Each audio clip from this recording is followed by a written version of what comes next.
So we look forward to a very interesting conversation. And Patrick, welcome to campus. And Ben, the floor is yours. Thank you. Well, I'm delighted to be here, though. You can see Patrick and I came out from behind the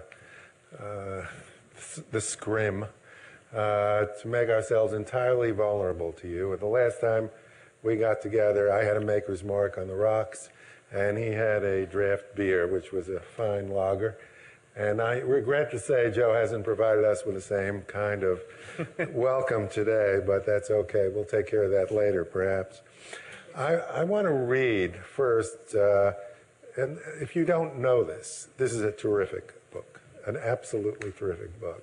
And I'm going to read a series of adjectives from people who have written about the book. And it says, these are from different reviewers: timely, compelling, unsparing, vividly told, required reading, powerful, eloquent, candid, and my favorite, which is, quote, Hollywood should grab this plot and make sure that Denzel Washington gets the lead role.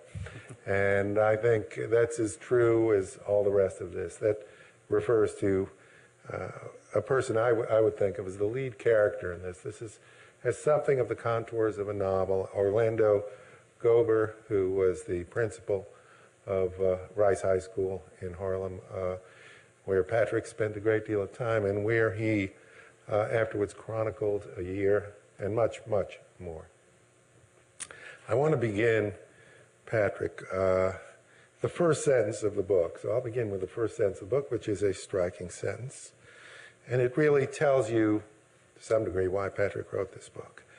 Quote, the most urgent problem in American education today is the high dropout rate and low achievement of inner city minority students.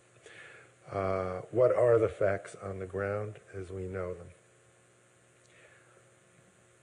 This has been a long-standing problem that public schools tend to look at as insolvable, that poor minority teenagers will perform poorly. To give an example, I always use Detroit as an example of how bad it can get, where African-American males on the NEAP, which is the National Assessment of Education Progress, score around around 3% of these students are at achievement levels, at proficiency levels, which gives you an indication of how poorly educated, how poorly served minority students are. And if you look across, the NEAP does looks at 10 major cities, if you ever access that. And the NEAP scores, which are accurate as opposed to state or city scores, they're in the single digits, up in the middle teens. So what you're seeing is the percentage of African American Hispanic students that will become college ready is very, very small. This has been going on for an immensely long period of time. Dropout rates are atrocious. Somewhere around 50% of African American Hispanic students graduate. In the poorer areas, those numbers go down considerably, and boys do much, much worse.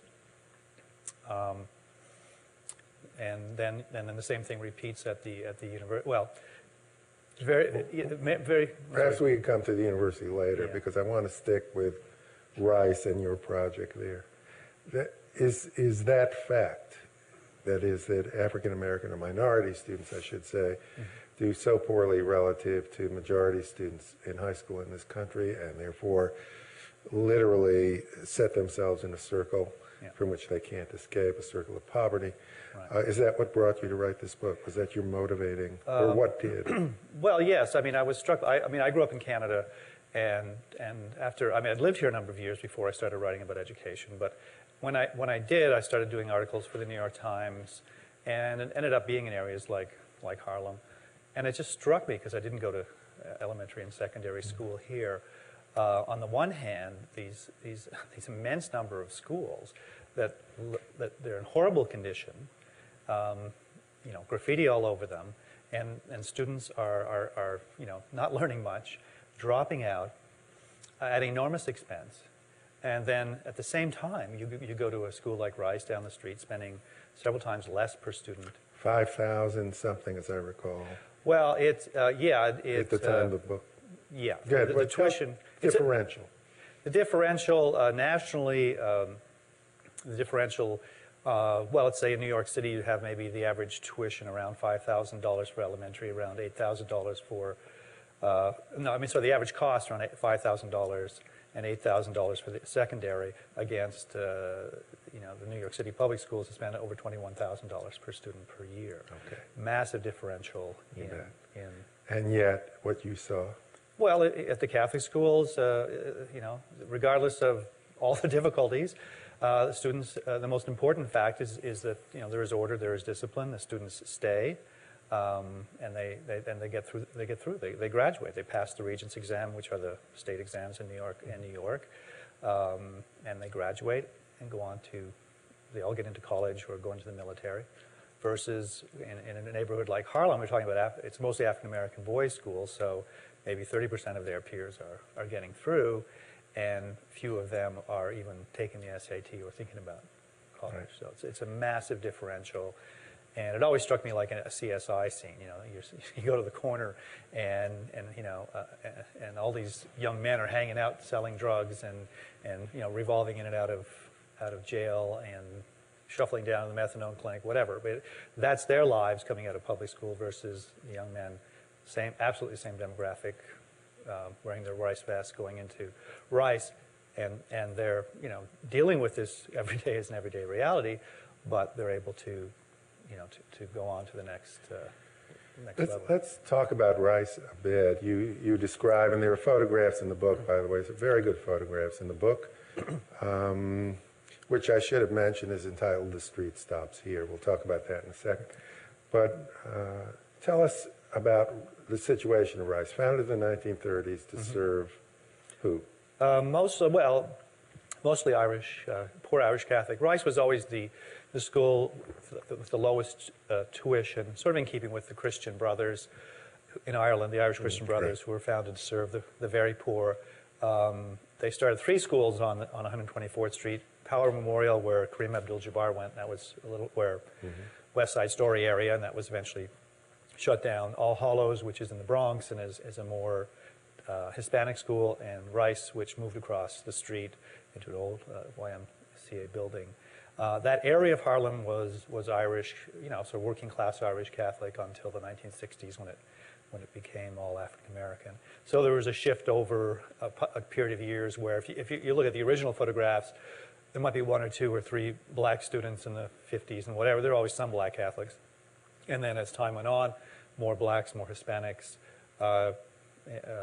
became, actually at one point it was a third black, a third Hispanic, and a third white. And then became overwhelmingly African American as that area became overwhelmingly so.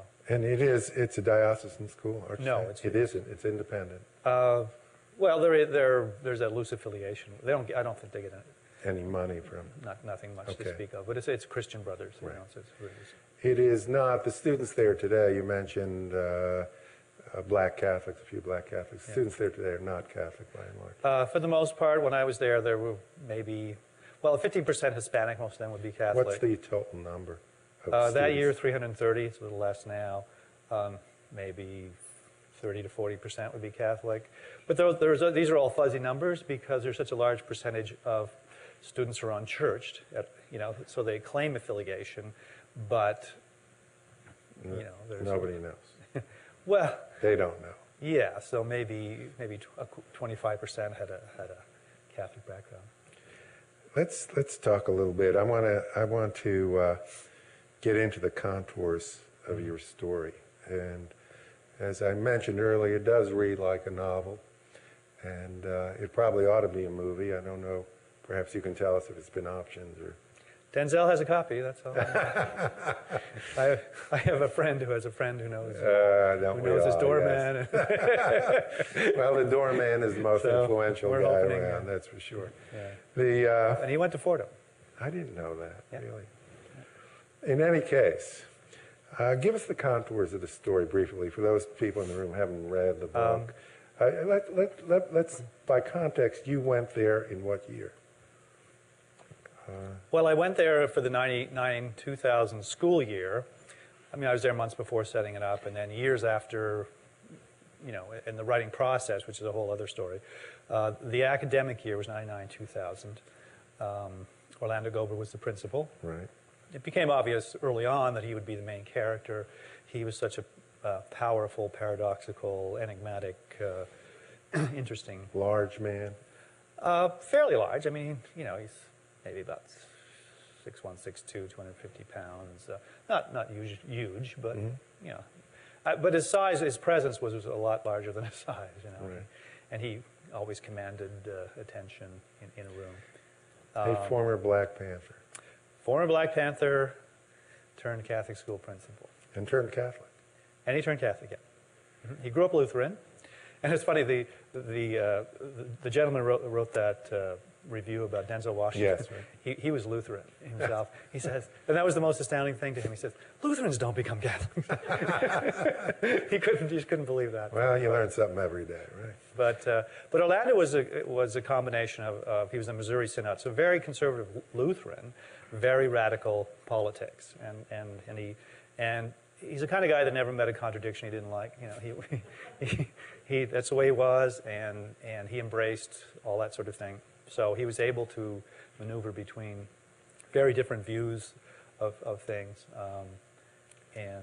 but he had this sort of evangelism of a black preacher, the conservatism of his Lutheran background that saw the value in Catholic education, and ultimately the intellectual thirst that led him to Catholicism as a religion, and then the insight that grew over time that really racism is not the predominant issue facing African Americans or Hispanic, but the breakdown of the family and missing fathers, and that was really the tearing apart of the African American family was by far the larger issue in their lives.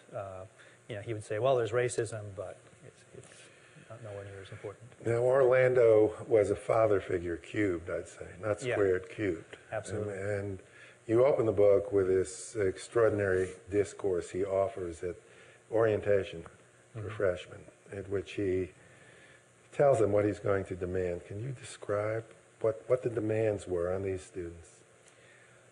Well, be responsible, which might sound, well, of course, but most of these, many of these students are coming out of public schools and public middle schools where the idea of personal responsibility was utterly foreign. They were used to showing up whenever, leaving whenever, behaving in any way they liked short of homicide in the classroom. That was okay. I mean, I asked one student, well, what was it like at your middle school, which is down the street? And he said, it's like this. If you want to talk to your friends across the street, you've got to use your cell phones. Otherwise, it's too noisy. So, the classroom was more like a subway stop, right, and really no sense of discipline and order. And any student, and he was a student who tried to do his work because he was determined but not particularly gifted, and he would really work hard. He had to invent new ways of going home to his housing project every night because his classmates would be waiting for him, beat him up. Former classmates. And now these young men, and they call themselves men, right? Yeah. Rice men. Oh, yeah. Were distinguished by the sweaters they wore? Yes. Yeah. And they dressed in particular. Well, there was a dress code as opposed. Well, there was a uniform in the sense that they had a rice vest, but not a jacket. So it was shirt, tie, the rice vest. Neat hair, but they could wear it. And I was also interesting to note that girls approached them on the subway. Yeah, that's. Saw these rice men because. Could you tell us why? Well, that year it was ranked the #1 basketball high school in the country, and that is, it's often in that league. A number of NBA players have come out of there, despite the fact that they really don't have a gym, which is kind of ironic. It's this little partial-sized gym on the 6th floor. They play. They have, they use a city facility. So, which attracts, it certainly attracts a lot of athletes to the school, and a lot of people that want to be in that aura. And then the guys kind of learn that if you wear the rice sweater and you're on the subway, you kind of carry that with you. So, girls, especially girls going to Catholic high schools, would hit on them, I guess. Is the word. Give them phone number.